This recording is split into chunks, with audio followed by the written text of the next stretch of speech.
हमारी सरकार चिंतित है और हम लगातार उस पर निगरानी रख रहे हैं। अगर पूर्ण लॉकडाउन लगाने की भी अगर परिस्थिति बनेगी तो हम निश्चित रूप से उस पर भी अमल करेंगे। किशोर जी, पुणे से दानापुर जो ट्रेन आई, 524 में से 17 यात्री उसमें कोरोना पॉजिटिव पाए गए हैं। आरोप यह है कि मेडिकल टीम जिसको पहले से वहां होना चाहिए था वो आधे घंटे देरी से पहुंची। यात्रियों को भी स्टेशन पर रोक कर रखा गया, बैठा कर रखा गया। आपको नहीं लगता कि सरकार को, व्यवस्था को, प्रशासन को ऐसी परिस्थिति में और ज्यादा सतर्क और ज्यादा अटेंटिव होने की आवश्यकता है? निश्चित रूप से देखिए, सरकार को और प्रशासन को हमेशा मुस्तैद है भी और रहना भी है, और इस तरह की जो बातें हैं तो उसको और हम सब दुरुस्त करेंगे। लेकिन जो अपने खास करके महाराष्ट्र से जो रेलगाड़ियां आ रही है या और भी अन्य साधन से अगर वो बिहार आ रहे हैं तो उन्हें तुरंत जांच के दायरे में लाना, ये हम सबों का दायित्व है। और इस तरह के निर्णय भी हुए हैं, और इस तरह की अगर कोई विलम्ब होता है तो उसको और हम सब बेहतर करेंगे। लेकिन हम सब इस तरह के किसी ऐसी चीजों को जिससे कि कोरोना संक्रमण का खतरा बढ़ सकता है, उसके लिए हम मुस्तैद हैं। और इस तरह के मामले जो आपके द्वारा ध्यान दिलाए गए हैं, मैं तुरंत उसको देता हूं।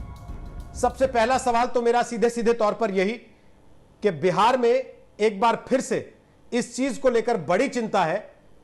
महाराष्ट्र में जहां सबसे ज्यादा कोरोना का कहर है, वहां से बड़ी तादाद में लोग वापस लौट रहे हैं। अगर उनके साथ कोरोना का संक्रमण भी आता है या वो ना आए, उसके लिए क्या तैयारी बिहार की सरकार कर रही है?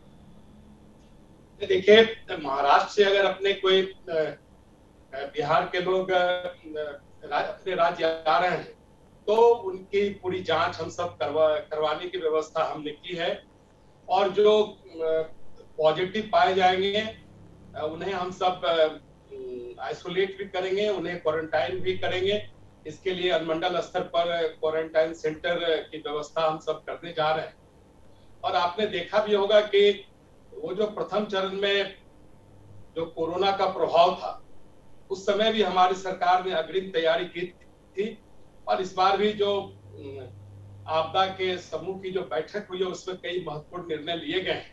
और उस निर्णय के आलोक में जो भी कोविड प्रोटोकॉल है उसका पालन करने के लिए सरकार प्रतिबद्ध है, और उसकी सारी तैयारियां की गई है और की जा रही है। तारकेश्वर जी, पहली लहर में जब इतना ज्यादा कहर नहीं हुआ था भारत में, तब भी बिहार में बहुत सारी जगहों को लेकर सवाल उठे थे कि अस्पतालों में व्यवस्था नहीं है, लोग परेशान हैं, अस्पताल के बाहर भटकने को मजबूर हैं, कोविड को लेकर प्रोटोकॉल उस तरीके से फॉलो नहीं हो रहा। उस समय तो पीपीई किट को लेकर भी सवाल थे। क्या वो सारी चीजें, वो सारी परेशानियां, दिक्कतें दूर कर ली गई हैं? तैयारी की थी, और ये पूरे विश्व के लिए एक नई बात थी। लेकिन उसके बावजूद भी बिहार ने तैयारी की। और इस बार जैसे ही द्वितीय चरण के कोरोना का प्रभाव हुआ, हमारी सरकार बिल्कुल तैयारी की है। लगातार इस संदर्भ में जो निर्णय लिए जा रहे हैं और वो सारी सुविधाएं हम सब प्रदान करने जा रहे हैं। और आपने देखा होगा कि भारत के यशस्वी प्रधानमंत्री जी ने पूरे सभी राज्यों के माननीय मुख्यमंत्रियों से बात की, उसमें मैं भी उपस्थित था। और उसके लिए भी महामहिम राज्यपाल जी की अध्यक्षता में 17 अप्रैल को बैठक होने जा रही है, जिसमें हम सब रहेंगे और सभी राजनीतिक दल के हमारे नेता रहेंगे। और सर्वदलीय बैठक के द्वारा हम सब मिलकर जो बिहार में कोरोना की लड़ाई हम सब मिलकर लड़ेंगे, उसकी चर्चा भी होगी, उसकी तैयारी की रूपरेखा भी प्रस्तुत की जाएगी, और जो सभी अपने माननीय नेताओं के सुझाव होंगे उस पर अमल भी किए जाएंगे। तारकेश्वर जी, आज टीका उत्सव मनाया जा रहा है। प्रधानमंत्री ने कहा कि अधिकतम संख्या में लोगों को टीके लगाए जाएं, टीका उत्सव मनाया जाए और लोगों को वैक्सीनेशन के लिए प्रेरित किया जाए। आपने शायद देखा हो, तेजस्वी यादव ने कल तस्वीर ट्वीट की थी, एक वीडियो था, एक वाहन को धक्का लगाया जा रहा था, उस वाहन में 9 लाख वैक्सीन डोज थे जो बिहार के लोगों को लगाने के लिए लाए गए थे। और उसके जरिए तेजस्वी यादव ने बिहार की स्वास्थ्य व्यवस्था पर तंज किया था। क्या जवाब दीजिएगा उनको? अरे देखिए, उनको तो मैं कोई जवाब नहीं दूंगा, लेकिन मैं आपको बता रहा हूं कि इस तरह के चित्रों से बहुत चिंतित होने की जरूरत नहीं है। और उसके अलावा जो बहुत अच्छे काम किए जा रहे हैं इस क्षेत्र में, हमने जो कई निर्णय लिए हैं उसका अमल हो रहा है, आज सारी व्यवस्थाएं हो रही है, उसका भी चित्र प्रस्तुत होना चाहिए। एक जगह अगर किसी कारण से, तकनीकी कारण से किसी गाड़ी को धक्का लग गया, वो पूरे बिहार की तस्वीर नहीं है। बिहार की तस्वीर है कि जितने भी हमारे इतने अस्पतालों के केंद्र हैं जहां हमने बेहतर व्यवस्था की है, और वो सारी चीजें आज लोग दिख भी रही है और लोगों ने महसूस भी किया है, और उसी का कारण है कि रिकवरी दर हम लोग का काफी बेहतर है। आप तो देख ही रहे हैं कि बिहार का रिकवरी दर हमेशा बेहतर रहा है। और हम सब ने अभी तक जो 2,21,00,000 का लक्ष्य रखा है, उसके उस आलोक में अभी तक 47,95,094 लोगों को हमने टीका भी लगाया है। तो ये जो कुछ अच्छी अच्छी सारी चीजें हैं वो दिखनी चाहिए, वो बिहार की बात है। और नेता प्रतिपक्ष भी सत्तारूढ़ दल के अंग माने जाते हैं। इस हालत में उनसे भी अपेक्षा है कि बिहार की जो अच्छी बातें हैं उनको उन्हें रखना चाहिए। सिर्फ राजनीतिक प्रतिद्वंद्विता और विद्वेष के कारण सिर्फ एक क्लिपिंग को दिखाकर पूरे बिहार के तस्वीर को वो इस तरह से दिखा के बिहार के बारे में क्या कहना चाहते हैं। आज हमारे जितने लेकिन तारकेश्वर जी, अच्छी बातें बताने के लिए तो आपको बुलाया ही हमने। हाँ, तो वो सारी चीजें तो बुरी आपके बातें भी सामने तो रख कोई रहा आपको हूं। बताएगा ना, लेकिन तभी मैं तो आप नेता उनको बेहतर कर प्रतिपक्ष पाएंगे। से भी अपेक्षा कर रहा हूं कि इस तरह की जो एकाध कोई अचानक, ठीक है, कुछ बातें हो गई होंगी, लेकिन जो इतनी सारी चीजें, जो अच्छी चीजों को हमने किया है, उसमें नेता प्रतिपक्ष से भी अपेक्षा की जाती है, उन चीजों को रखना चाहिए।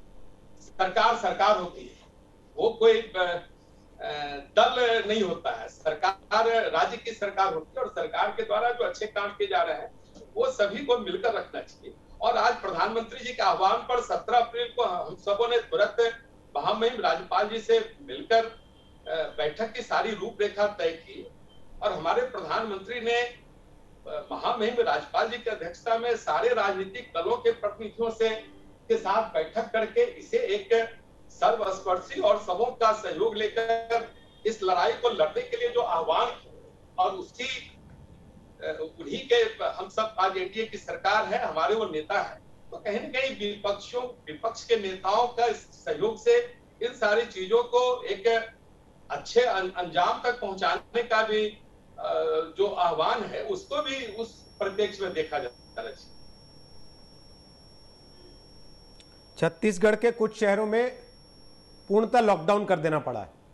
मध्य प्रदेश के बड़े शहरों में वीकेंड पे पूरी तरह से लॉकडाउन रखा गया है। बिहार में क्या आप लोग नाइट कर्फ्यू, लॉकडाउन, इस तरीके के कुछ रास्ते बिहार में हम सब इस्तेमाल करने का सोच रहे हैं कि नहीं? बिहार में लगातार हम सब ये चिंतित है, और उस पर हम ध्यान भी दे रहे हैं। अभी 7 बजे शाम तक दुकानें खोलने का निर्णय हम सबों ने लिया है। हमारे जो विद्यालय है वो 18 अप्रैल तक अभी तत्काल हम सबों ने बंद किया है। जो हमारे कार्यालय हैं, निजी कार्यालय या सरकारी कार्यालय हैं, वहां 33% की उपस्थिति एक बार में करने की सीमा तय की है। जो हमारे अन्य जो चीज, सिनेमा हॉल है या और भी जो जगह है, वहां 50% लोगों की उपस्थिति हो, इसको भी हम सबों ने निर्णय लिया है। और उसमें जो आवश्यक सेवाएं हैं उसको हम सबों ने छूट भी दी है। लेकिन आपको बता दें कि हमारी सरकार चिंतित है और हम लगातार उस पर निगरानी रख रहे हैं।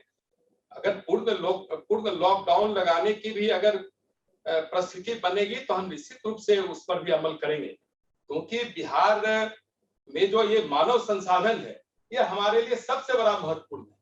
और किसी भी राज्य के विकास के लिए उस राज्य के नागरिकों का स्वस्थ होना बहुत आवश्यक है। और इस दृष्टि से हम सबकी भी चिंता है, क्योंकि हमारे लोग, बिहार के लोग जितने स्वस्थ होंगे, हम बिहार को और तेज गति से आगे ले जाएंगे। और इस मामले में हम कोई कोताही बरतने वाले नहीं। तारकिशोर जी, पुणे से दानापुर जो ट्रेन आई 524 में से 17 यात्री उसमें कोरोना पॉजिटिव पाए गए हैं। आरोप यह है कि मेडिकल टीम जिसको पहले से वहां होना चाहिए था वो आधे घंटे देरी से पहुंची। यात्रियों को भी स्टेशन पर रोक कर रखा गया, बैठा कर रखा गया। आपको नहीं लगता कि सरकार को, व्यवस्था को, प्रशासन को ऐसी परिस्थिति में और ज्यादा सतर्क और ज्यादा अटेंटिव होने की आवश्यकता है? नहीं, निश्चित रूप से देखिए, सरकार को और प्रशासन को हमेशा मुस्तैद है भी और रहना भी है। और इस तरह की जो बातें हैं तो उसको और हम सब दुरुस्त करेंगे। लेकिन जो अपने खास करके महाराष्ट्र से जो रेलगाड़ियां आ रही है या और भी अन्य साधन से अगर वो बिहार आ रहे हैं तो उन्हें तुरंत जांच के दायरे में लाना ये हम सबों का दायित्व है। और इस तरह के निर्णय भी हुए हैं और इस तरह की अगर कोई विलंब होता है तो उसको और हम सब बेहतर करेंगे। लेकिन हम सब इस तरह के किसी ऐसी चीजों को जिससे कि कोरोना संक्रमण का खतरा बढ़ सकता है, उसके लिए हम मुस्तैद हैं। और इस तरह के मामले जो आपके द्वारा ध्यान दिलाए गए हैं, मैं तुरंत इसको देखूंगा। बहुत बहुत धन्यवाद तारकिशोर जी, आज तक पर आने के लिए और जनता को यह बताने के लिए कि बिहार की सरकार कोरोना की दूसरी वेव से निपटने के लिए क्या तैयारी कर रही है और क्या रणनीति बना रही है। धन्यवाद आपका।